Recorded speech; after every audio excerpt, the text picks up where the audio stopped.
বিগত 15-16 বছর ধরে আমরা গণতন্ত্র ভোটাধিকার প্রতিষ্ঠার জন্যই দীর্ঘ লড়াই সংগ্রাম করেছিলাম এবং এই দীর্ঘ লড়াই সংগ্রামে একটি সমমনা রাজনৈতিক দলগুলো বিশেষ করে আওয়ামী লীগ এবং ক্ষমতাসীন জোটের বিপরীতে একটি বৃহত্তর ঐক্য গড়ে উঠেছিল, যেটা আপনি শুরুতেই বলেছেন। এবং এই যে আন্দোলনের মধ্য দিয়ে আওয়ামী সরকারের উৎখাত হয়েছে, এরপরে ক্রমশ ক্ষমতার দ্বন্দ্বে আমরা এই জাতীয় যে ঐক্য প্রতিষ্ঠিত করেছিলাম সেটার মধ্যে একটি অনৈক্যের সুর দীর্ঘদিন ধরে আমরা লক্ষ্য করছি।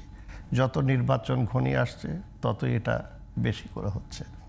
এবং সবচেয়ে দুঃখজনক যে বিষয়টা, সম্প্রতি আমাদের এই যে রাষ্ট্র প্রতিষ্ঠা, ৭১ মহান মুক্তিযুদ্ধের মধ্য দিয়ে আমরা স্বাধীন সার্বভৌম বাংলাদেশ রাষ্ট্র প্রতিষ্ঠা করি এবং একটি প্রক্রিয়ার মধ্য দিয়ে ৭২ আমাদের সংবিধান প্রণীত হয়।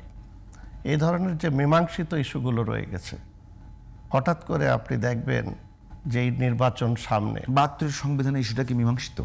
জি, ৭২ সংবিধান এই সংবিধান অনুযায়ী তো রাষ্ট্র পরিচালিত। এটা নিয়ে কিন্তু আওয়ামী লীগ আমলে আমরা অনেক কিছু কভার করেছি, সে সময় বারবার কথা এসেছিল। আওয়ামী লীগ বলছে ৭২ সংবিধানে ফেরত যাব, কথা কিন্তু দেখেন। জি জি, আওয়ামী লীগ বলছে যে আমরা ৭২ সংবিধানে ফেরত যাব, অন্যদিকে বিএনপি থেকে শুরু করে অনেকেই বলেছিল যে ৭২ সংবিধানে ফেরত যাওয়ার সুযোগ নেই, যে মানে যে সংশোধনীগুলো হয়েছে। এখন প্রশ্ন হলো, আসলেই কি ৭২ সংবিধান মীমাংসিত ইস্যু ছিল? স্যার, আমি একটা জিনিস আপনাকে বলি, আপনি প্রোক্লেমেশন অফ ইন্ডিপেন্ডেন্স আপনি যদি লক্ষ্য করেন, 10ই এপ্রিল 1971 প্রবাসী সরকার শপথ নিয়েছে, সেটাই হলো প্রোক্লেমেশন অফ ইন্ডিপেন্ডেন্স। আপনি আমেরিকার সেটা কি, এবং সেখানে বলা আছে, আমি ওইটা বলি যে প্রোক্লেমেশন অফ ইন্ডিপেন্ডেন্স, ওইটার কি প্রতিফলন ৭২ সংবিধান হয়েছিল? হ্যাঁ, অবশ্যই।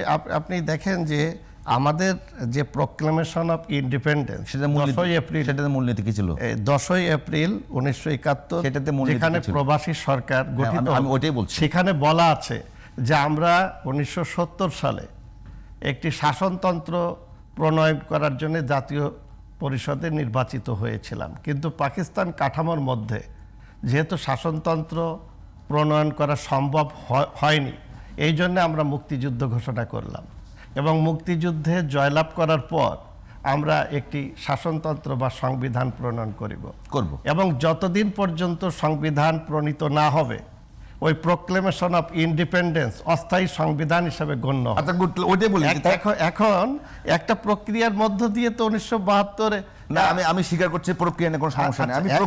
অনেকে প্রশ্ন তোলেন যে প্রক্রিয়ার সমস্যা আছে। এখন কারা এটা নিয়ে প্রশ্ন তোলে, কারা করছে, আমরা সেখানে পাওয়া যাই। আমরা বলি যে আলোচনাটা আগানোর জন্য বলি যে প্রক্রিয়া নিয়ে কোনো সমস্যা, অনেকে প্রশ্ন তুলেছেন।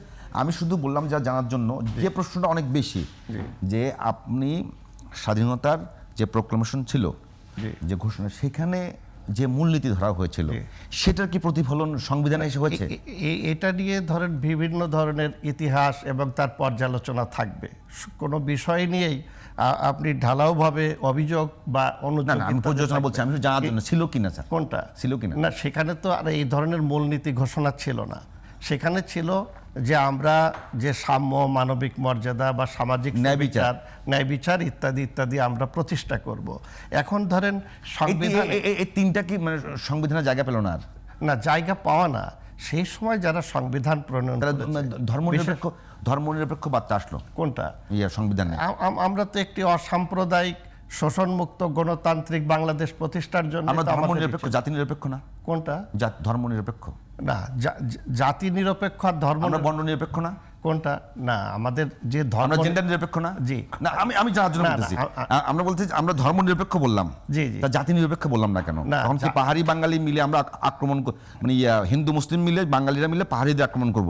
না, সেটা তাহলে তো ওইটা সংবিধান নাই। আমি একটা জিনিস বলি, এটা কিন্তু আমি বলি রাষ্ট্রকে নিরপেক্ষতার জায়গা থেকে, সাম্যের জায়গা থেকে, সাম্য কিন্তু নিরপেক্ষ, রাষ্ট্র নিরপেক্ষ হবে, রাষ্ট্র সমতা বিধান। সাম্য মানে আপনি তো শুধু হিন্দু মুসলিম বৌদ্ধের মধ্যে করছেন না। এখানে একটা জিনিস আপনাকে বলি, সেটা হচ্ছে যে এই যে মুক্তিযুদ্ধ হয়েছিল, এটা কিন্তু একটা জাতি রাষ্ট্র।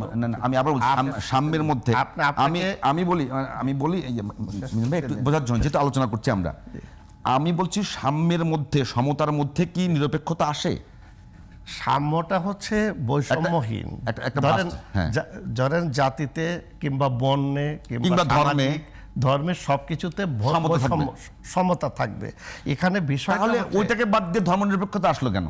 এখন ধর্মনিরপেক্ষতা আসছে যে এই স্বাধীন রাষ্ট্রে আমরা কিন্তু পাকিস্তানটা কি ধর্মের ভিত্তিতেই তো রাষ্ট্র প্রতিষ্ঠিত হয়েছিল 47-এ যদি আপনি দেখেন।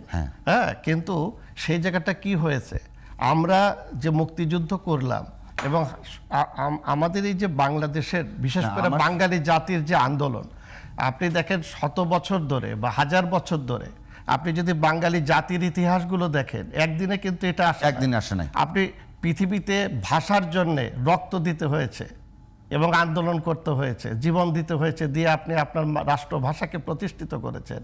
এই যে জাতি রাষ্ট্র বা বাঙালি, আপনি মুক্তিযুদ্ধের সময় স্লোগান কি ছিল যে জাগো জাগো বাঙালি জাগো, তোমার আমার ঠিকানা পদ্মা মেঘনা যমুনা। এই যে বাঙালি জাতি রাষ্ট্র এবং বাঙালি সত্তার উপরে ভিত্তি করে রাষ্ট্র প্রতিষ্ঠিত হয়েছে, আপনি সেই বাঙালি আর মুসলিম এই দুটোই সমস্যা। এখন ব্যাপার হলো যে অন্য ধর্ম না, একটা জিনিস বলি, আপনি অনেক বিষয় নিয়ে বিতর্ক করতে পারবেন, কিন্তু আজকে যেখানে আমরা একটি স্বাধীন সার্বভৌম রাষ্ট্র পেয়েছি, আমাদের সংবিধান প্রণীত হয়েছে, আজকে 54 বছর সংবিধানের উপরে রাষ্ট্র চলছে, সেখানে সংবিধান আপনি বলেন সেখানে যে ফাঁকটা রাখা হয়েছে, আপনি ধর্ম নিরপেক্ষ হচ্ছেন কিন্তু আপনি ঘোষণা করছেন না আপনি জাতি নিরপেক্ষ।